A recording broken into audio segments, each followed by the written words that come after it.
I think this house might be one of the best houses I think I've ever made. Hello guys and welcome back to Just a Potato Craft episode 2. Wow, I never thought I'd actually get this far, but here we are I guess. So in the last episode we made the front of this house and I have to say I think it turned out amazing. There are definitely a few things that we probably could tweak a little bit in the future, but I think for now it looks great considering the limited amount of materials we have. And I said in the end of the episode that I would finish the rest of the house off camera, and that is exactly what I've done. So I want to start this episode out by just showing you guys what I've done. So yeah, first of all, yeah, this is the front. This is what you've already seen. But if we go over here to this side, look at this. I just made a wall like it's the same like pattern of like different colored block, and I added this little window down here with this like I don't know what you call this, you know, these like bars that you have so that you can close your windows at night to protect the glass. So yeah, we have that down here, and then up here I made a little terrace. I think I called it a veranda last episode. I don't know actually what the right word for it is, if it's a terrace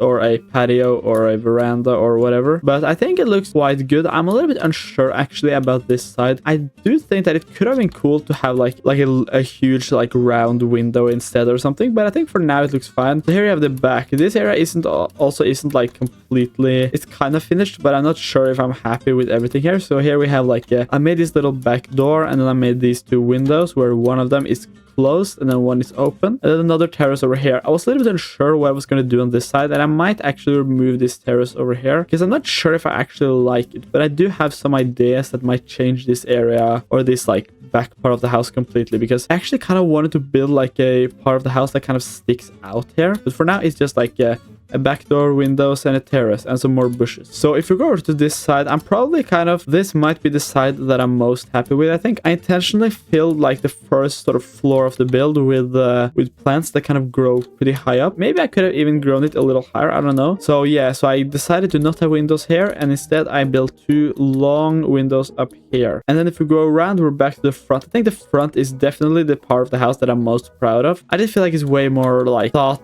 through than the rest of the house. Everything feels really good here. But this isn't the only thing I've done. I've also been working on the inside of this house, because if you remember in the last episode I had all my stuff over, I think it was here, yeah, where this mine is. I had all my stuff here, but I want to live in this house. I don't just want to have this for decoration. This is going to be my starter base, so I have to have everything inside of here. So off camera I've moved everything in, and we're going to take a look at that right now.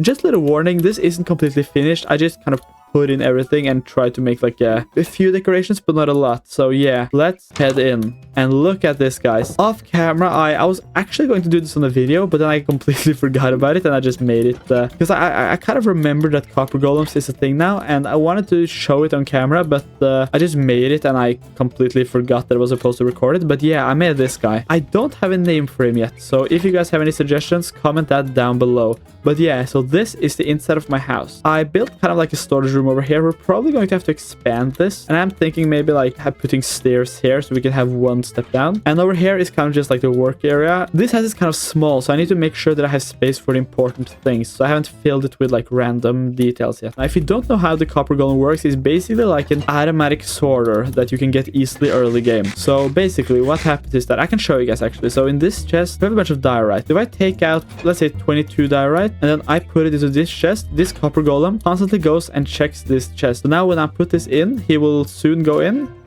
yeah, like this, and then he'll pick up the block, and then he'll go around until he finds the chest that has diorite. So the only catch to this sorting system is that you have to have one of the blocks you're sorting in the chest. So like if I remove all diorite from this chest, it's not going to get sorted. But as you can see now, he's holding it, and now I put it in. I also added this little hole here, and the reason for that is that this guy, he kind of lives his own life. So sometimes he will just go outside, and because these doors are placed like in here, he will he tried for some reason to go over here and walk through here. He would open the door like this, and then he would get stuck and just run into the door. So I had to place this here so that he can't move here anymore. So now he just walks normally. Yeah, so that is the first floor. Now let's move up. This is the second floor. It's not really detailed at all, but it's just like doors out to the terraces, so we can look out here. I think this looks beautiful. I made this little bed, by the way. It's not a great design. It's just temporary. And I like that you can kind of like look down here, even though it's probably not the best use of space. I think it looks very cool. So yeah, you can walk out here and just like take a look. But if you look up this ladder, we have another little hidden floor. This is the attic, and this is where I'm planning to put the enchanting table. So I think we could just start by doing that, to be honest, because I have actually gotten everything ready. And if we go in here, as you can see, I have 4 obsidian, 2 diamonds, and 1 book. And we also have 45 books over here. Let's first just craft the enchanting table like this. Now we have 15 bookshelves and 1 enchanting table. I'm not level 30 though, so I'm not going to be able to enchant it just yet, but I think it's nice just having it here. So yeah, we're going to have this in the middle right here, and let's fill this in. Yes, level 30. But now we have an enchanting table, so yeah, we can use that whenever we're ready. But the next thing I want to do in this episode, because I'm very happy with this house, but the problem is it's only a house. Like, there's nothing outside of here, and I want to do something about that, and I've been really unsure on what to actually do. So my idea for this area outside here is that I want to build a giant wheat field that would just be massive, and we might have to fill it with other things in the beginning because I don't think I have enough seeds. But the problem that I'm facing right now is that if you look at my gear here, I have diamond tools, but they're not enchanted, and they're almost broken, and I only have iron armor, and it's not going so well for me when it comes to resources. But if you've played Minecraft, you know that there's one method to get resources, enchantments, and just basically everything very, very easily, and that trick is called villagers. Yes, I think villagers are probably the most broken feature that's ever been added to Minecraft, because they're just so broken. The way you can basically just trade yourself infinite items is just insane. And if you use zombies to make their prices cheaper, you can make basically everything cost 1 emerald. It's insane. So what I want to do is I want to make a massive villager trading hall. But to do that, we first need loads of villagers. There are a few here, but it's not enough. So we have to just start breeding. So my idea is that while I'm breeding this, I can build my wheat field, and then I can use the wheat to breed more villagers, and then just do that simultaneously. So yeah, that's kind of the goal. But first, let's just start collecting some villagers. So to do this, we need to build ourselves a huge area with just a bunch of beds. Maybe we can build it down here, maybe?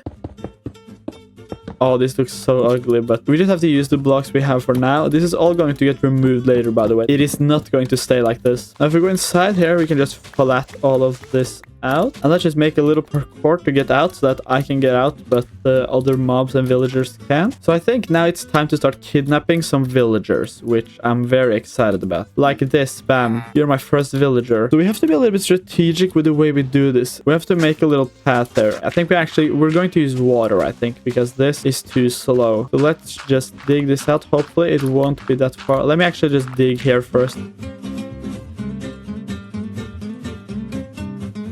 So now we're out here. Where are we now? Okay, we're back here. This is actually kind of good. I think getting villagers is a very tedious job, but I think it's worth it in the long run. I think we're saving ourselves a lot of time here. It's also really satisfying filling in like huge areas of water. So when we get to the end here, we have to be a little bit like smart with it. So I don't want the water to run down here, so we can just make it like this. Now it works pretty well. I think now we can go over here and get ourselves our first villager. Whoa, look at this. Look how fast it goes. This was so worth it. Down this little waterfall, and let's go over here. And now they don't take fall damage in boats, I think. Yeah, perfect. And now we have a villager. We need to remember to place a bed for every villager so that we know how many there are. I think I'll just see you when I've kidnapped everyone. Cut to when I've kidnapped the villagers. Okay, so now I'm done moving all the villagers, and as you can see, I've already started breeding a few of them. So now I'm just going to keep on breeding them, and while I do that, I'm going to build this whole front area over here. I'm going to make a nice beautiful wheat field over here. So yeah, that's what I'm going to do, and I think we can just start with it now. I don't really have anything more to say. Let's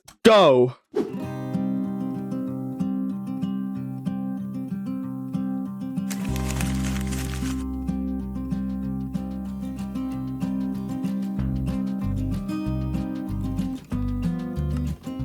Look at this, guys. Wow.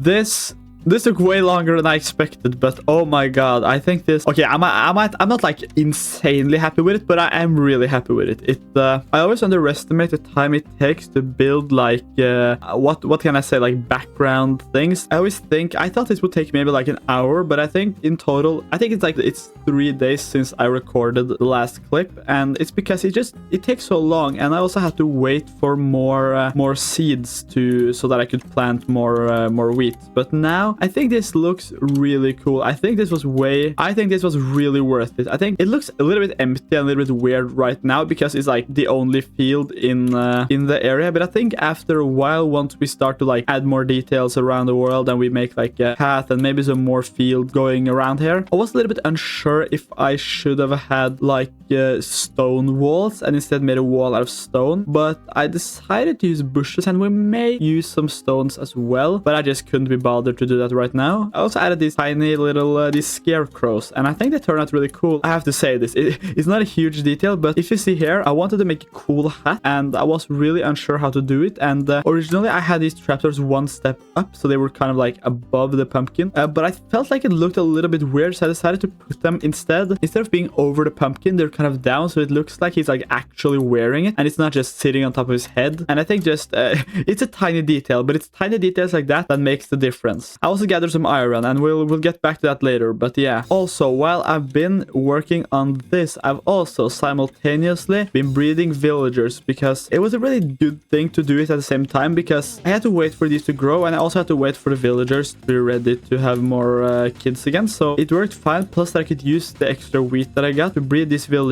And oh my god, look at this. It may not look like there's that many, but there's like, I tried to count them, but I think it's like almost 50. And my plan now was originally that I was going to make a lot of minecarts and then put them in minecarts, and then I was going to get a zombie, and then I was going to zombify them and then turn them back into villagers, because then you get way cheaper prices. And it's still my plan, but there's a little bit of an issue that I didn't think about, and that is the fact that to be able to cure villagers after you've turned them into zombie villagers, you need golden apples and you need potions, and to get potions you need blaze rods, and I don't have that. So to be able to cure these villagers, we have to go to the nether. So yeah, I wasn't going to do that in this episode originally, but I guess we have to now, because I need to cure villagers, because I have a really good strategy to get a lot of emeralds that I'm not going to say right now, but when I make it, it's gonna be really cool. So the next thing we need right now is to make ourselves a nether portal. I think I already have all the materials that I need. Yes, 14 obsidian. For now, we can just put a portal right here. Drumroll, please. Bam! Oh, it's cool. I haven't been to the nether yet, so this will be my first time, and I'm really excited actually. Let's go.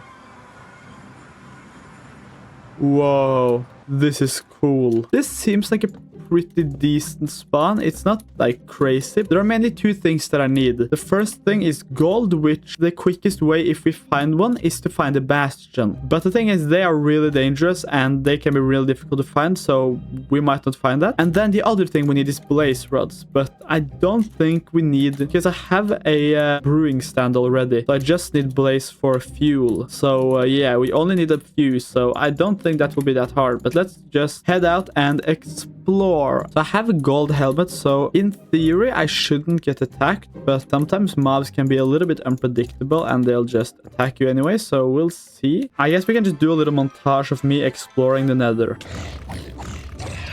I don't know if there is anything in this direction though. I might have to try another one. If I mine this, will they get mad at me? I feel like I'm really close to a fortress. I feel like we just have to like go down. I don't know. No way. There is a fortress and I'm hearing blazes. Okay. Oh, he's right there. Oh my god. Blaze rods. Yes. We only have one rod. I feel like we should have collected just a few at least. You know what? I have 5 blaze rods. I think that's enough. Let's head back. So I think I'm just going to put all my blaze rods. We don't have a nether chest, so we can just put it...